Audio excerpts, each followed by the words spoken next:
It's finally time. It's finally here. Wow. This has been many months in the making. But it's finally time. I've been watching a lot of reviews, a lot of analysis, a lot of interviews, but it's finally time to break into this film, and that is Avengers Infinity War analysis. So basically, how this is going to go is I've been working on this for, since I would say November 10th of 2018, and as I'm recording this, it is January, and as I'm recording this, it is November 10th, 2018. So, I don't know when this video is going to go up, but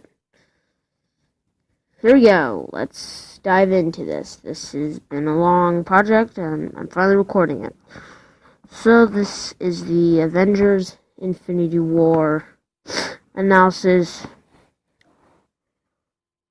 review. And obviously, there is going to be major spoilers in this review. You've already knew that. You've been warned. Infinity War was something that Marvel has been building for 10 long years, since 2008's Iron Man.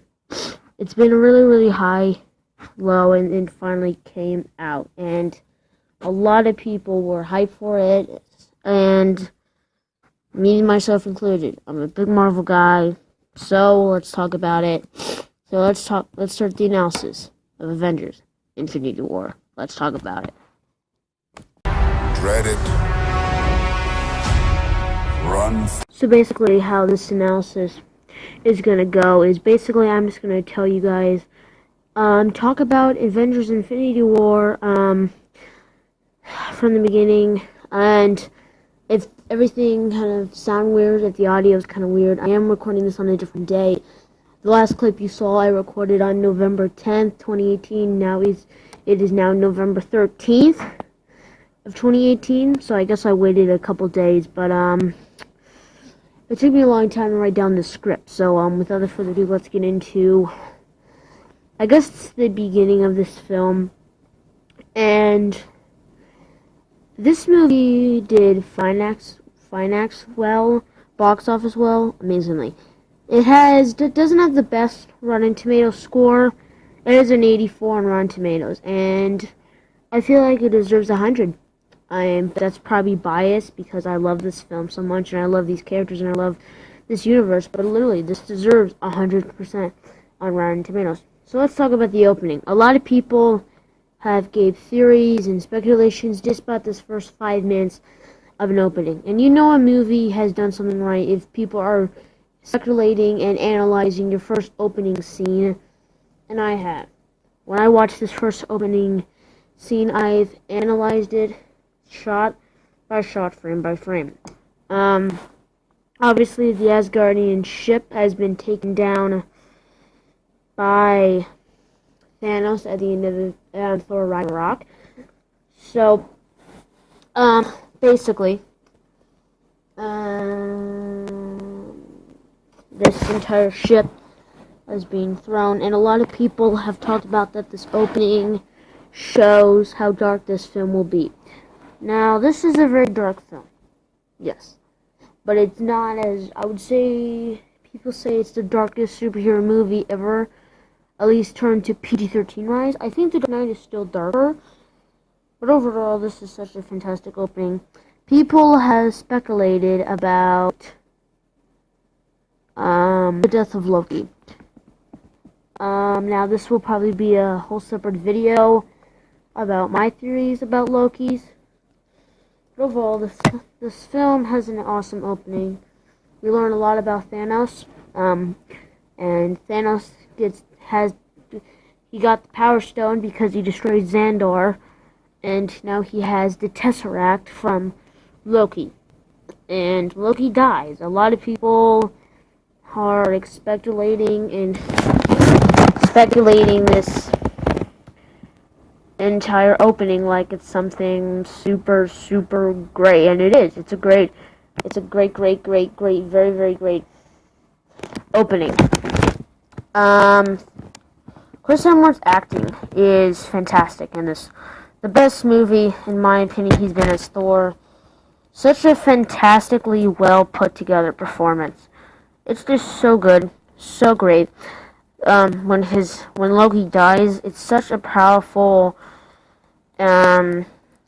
scene that you really buy this brotherhood intensity bond that has built through this entire entire Marvel films. That Hulk versus Thanos is such a fantastic fight scene, the first action scene. It's so great. And we learned so much about Thanos' power, that he is more powerful than Hulk, and he's nothing about them. Let's talk about the children. We'll learn more about them in later scenes, and when we get to later scenes. A lot of people don't like them, and they say, oh, the CGI is just bad, and overall, it's not really memorable. I don't get that. I think overall the CGI on them is as good as they could be. Yes, the Russo brothers have kind of a bit of issue, but I love this scene. It's a fantastically put together, filmed scene. Also, Josh Brolin does a fantastic job as Thanos. We'll learn more later, but you know his motivations.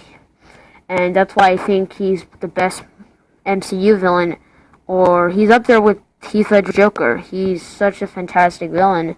His performance, the motion capture, and the CGI in him is fantastic. Yes, some scenes for the CGI doesn't look fantastic. We'll get to later. Scene with Gamora and him, the CGI kind of falters a bit. But overall, I think the CGI in him is just absolutely fantastically incredible and endorsing. That really just gives you that sense of, oh, this is a fantastic. Also, from the opening scene, you know what kind of sense this is going to be. Not super dark, but not super jokey Marvel film.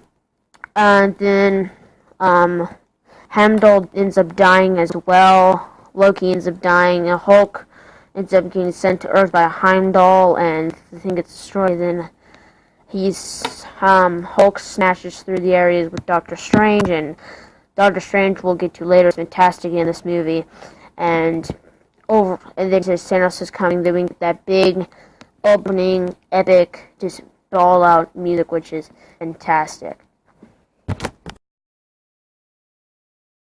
So let's go ahead and continue with what I was talking about. Where am I? In my notes. Where am I? I totally forgot where I was in my notes. Oh yes. So we learn about that Doctor Strange goes to Captain America, and we learn more about the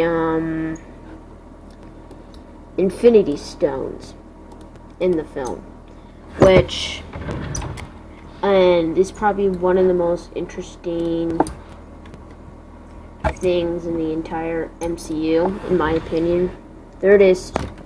We learn about the Space Stone, the Mind Stone, the Reality Stone, the Power Stone, the Time Stone, and the Soul Stone. That is a mouthful. The Space Stone has the power of space. The Mind Stone has the power of mind, to control the mind. The Reality Stone has the power to control reality whenever you want.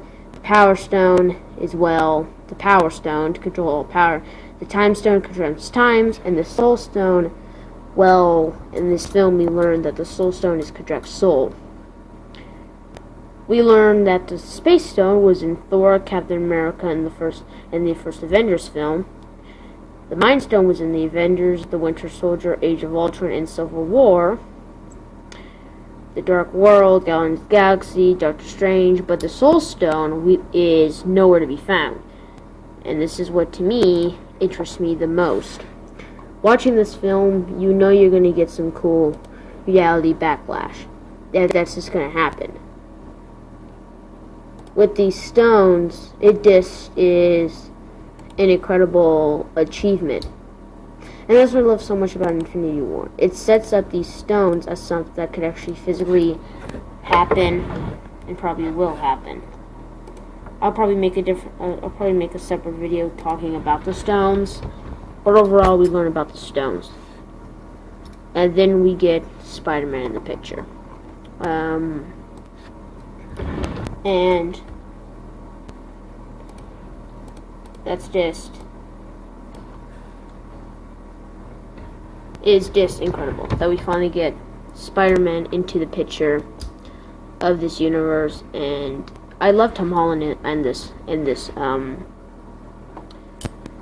role. He's funny, he's charming, he's creative, he's just a very, very fun and just interesting character. We get an epic action scene. This action scene is so much fun. There's intense battle sequences. Overall, this crazy, really, really intense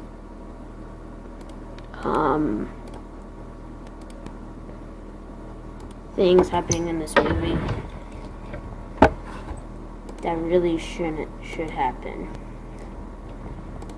So, let's talk about the action scene. Doctor Strange, let's talk about him. I love Doctor Strange. Benedict Cumberbatch is a fantastic actor, and they wanted to depowerize the Avengers as much as they could, and I think they depowerized them enough without making them seem too weak or too vulnerable to the idea. I'm just going to go on a little rant. This is what I hope Endgame does. With half the universe, of course, being destroyed, which we'll get to later, I hope Endgame does something different. And I hope Endgame really changes it up. I hope they make them seem vulnerable. Of course they will be vulnerable. That's not what I'm saying, but I'm saying they've basically lost. They have lost. They're invented to a pulp. They lost. They lost the war, and they lost the Infinity War. This is what I love so much about Infinity War, which we'll get to. They lost. And this is such a fun and interesting concept that I hope Endgame does amazingly. This is, as I said, such a fun action set piece. Very, very fun, popcorn, flicky stuff. And then we meet the Guardians. And the Guardians in this film, they were written by Brad Bird. This was before Disney fired him. It's a long story. I'm not going to get into that video here. That was old news. If you Disney fired him on some personal level stuff, and it sucks that they did fire him, because Guardians of the Galaxy and Guardians of the Galaxy Volume 2, why, very, very fun, enjoyable films. They're probably the most creative films in the MCU, especially Guardians of the Galaxy Volume 2. It was such a creative, fun, interesting choice at firing him was such a disappointment, and such just kind of a overall backlash. And I'm not taking, it's not anything wrong with the film. I'm just saying, you can tell it's written by him. Such a funny, interesting, and I love the opening where Star-Lord is singing, and then Gamora's also singing. It tells you how movies made a good arc from the first film to now. From in the first film, she was a kind of an assassin warrior that didn't dance, and then in Guardians 2, she was kind of lining up. And now Infinity War, an amazingly, still a cool assassin that will kill you if you look at her kind of person, but she's more of a heartfelt person that likes to dance and just kind of enjoys kind of the thing. The Guardians message that react with the Avengers, they don't react with all the Avengers, it's just Thor, but I can't wait for Endgame, if they ever meet each other in Endgame or in the future MCU. It's going to be so much fun. Let's talk about that Thor and Guardians of the Galaxy, especially with him and Star-Lord. it's such a fun scene when they're talking, when Thor comes on the ship and he told everyone, and Gamora's like, Thanos only had one goal, snap with his fingers, and then he was telling them it's a hard life, and he's telling him, I had to kill, before my father died, he had to kill his sister and all that stuff, and then Sword's like, well, I had to kill my mother and all that stuff, but I can't with both eyes.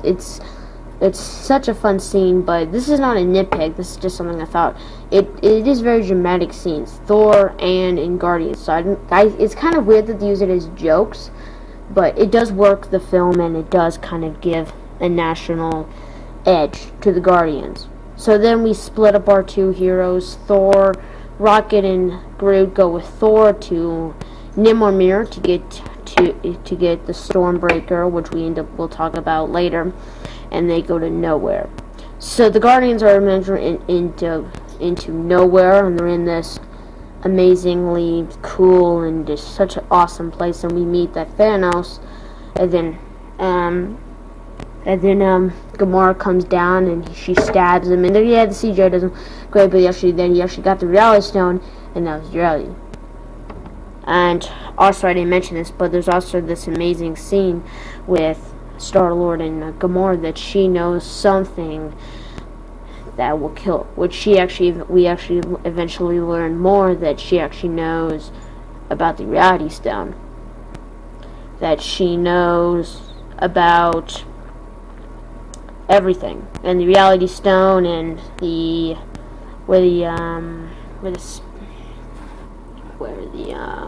what's that stone called? I am blanking on the word. I didn't even write it down in my notes. Soul Stone is. It was actually on this.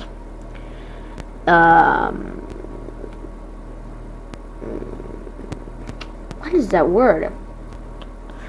Is on this dark planet, which we ended up meeting Red Skull, which I'm getting kind of ahead of myself. And that's such an amazing scene. She's like, if he ever gets to me, promise me you'll kill me. And then eventually, she does get in the hands of Thanos, and Thanos is like, oh, the boyfriend. She's asked you, hasn't she? Do it. And he eventually pulls the trigger, and Thanos uses the reality stone to make bubbles, and he's like, I like you. And then he teleports away. And then we meet back to Doctor Strange, which apparently they've been doing some lovely experiments. And then you get the guy, Peter, he's actually on the thing, and they kill the dude. And I love the scene where Tony's like, you're an Avenger now, and the kid just kind of pawns her, and he's like, he shakes his head, like, yeah, I'm an Avenger. That's cool. And then we learn that Doctor Strange is actually not going to actually hesitate to tell them when the Soul Stone is. It's such an amazing, fun, very interesting scene where he's at. If we learned that Doctor Strange, from the first Doctor Strange to now, that he's a hesitant person that's not going to let other people get in the hands of his job. And we learn more about Doctor Strange, so really great to see him. Really. And then, okay, so, let's go ahead. As I'm recording this, it is Thanksgiving. Let me find my area I was on in the movie. And now we get to, Captain America's part. We actually meet Steve Rogers, and, so Vision and Scarlet have a, relationship in this movie, if you could even, yeah, you could call it a relationship. They have a relationship in this movie. They go after the stone because Vision has the Mind Stone. So they go after him. We get this big, epic action scene, which is very, very exciting. And then Captain America appears. And he's just beating people up, and the music blares, and such an awesome scene. Steve Rogers in this movie, where we don't get a lot of him in this film, is amazing. We meet Wakanda, and I love the scene where they're like, the White Wolf has risen long enough, and Bucky Barnes is like, where's the war? And like, Black Panther's like, it's coming. It's such an amazing reveal and such an amazing scene that the action, it's almost like he gets time to film more Winter Soldier action, and it's amazing. It's such a fun and interesting and exciting action scene, and wow, it's good. It's so intense and it made, and just overall fantastic scene. So overall, so we also get a flashback. This scene is before Gamora and Star-Lord talk to each other, but this flashback is so incredibly important to Thanos' character because it shows that he's not just this mean baddie. He's a person that orders balance. And then another scene that does this afterly is when Gamora is with Thanos. And he is talking to her, and we learn more about her childhood, that she didn't like the chair. And then, of course, Thanos wants the Soul Stone, which has never been seen at all. So, well, Thanos has Nebula and tortures her, that we actually end up doing a recording that knows where the Soul Stone is. So, Gamora, to save Nebula's life, goes to this place to get the Soul Stone. And that's when we get Red Skull. The last time we saw Red Skull was in Captain America the First Avenger, when he was holding the Tesseract in his hands and he blasted up into space. Here, we learn that this is where he was blasted off to. An incinerated world where the Soul Stone, that you have to actually sacrifice something. And this is just kind of what I love so much about Thanos. He's a villain, yes, but you almost think maybe what he's doing, you know it's not right, but you're like, hey, maybe what he's doing is only awful. He has to sacrifice the one thing he loves. And you see the tears as he's pushing Gamora through, and Gamora's death really gives on to a different scene. Let's talk about the Titan action scene, because overall this scene is just fantastic. A lot of people complained about Star-Lord in this. That after this amazing action scene, which is filmed so fantastically on the scene on Titan, that he just goes angry. And this is a character that I just think this imperfectly embodies this character. The Titan action scene is fantastic. It's filmed fantastically. It's such an awesome scene. So, the scene on Wakanda is finally here. And this scene is so great. This scene, it's been what we've been waiting for this entire film. It's all our favorite heroes bashing it out and just taking... And what I love about Infinity War is there's no real big final reveal showdown between Thanos.